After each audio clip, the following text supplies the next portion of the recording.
ఒకడు 1 మైలు దూరం రమ్మని నిన్ను బలవంతము చేసిన ఎడల వానితో కూడా 2 మైళ్ళు వెళ్ళు. నిన్ను అడుగువానికి నిన్ను అప్పు అడుగగోరు వాని నుండి నీ ముఖము త్రిప్పుకొనవద్దు. నీ పొరుగువాని ప్రేమించి నీ శత్రువును ద్వేషించుమని చెప్పబడిన మాట మీరు విన్నారు కదా.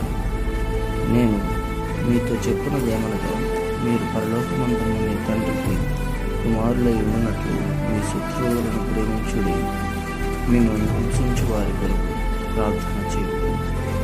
ఆమేన్. ప్రియులారా, ఈ యొక్క వాక్యం భాగంలో దేవుడు మనతో ఈ విధంగా మాట్లాడుతూ ఉన్నాడు. ఎవరైనా మనం సహాయం అడిగిన వారి నుంచి మనం వెనుతిరగకూడదు అని ఈ యొక్క వాక్యం ద్వారా దేవుడు మనతో మాట్లాడుతున్నాడు.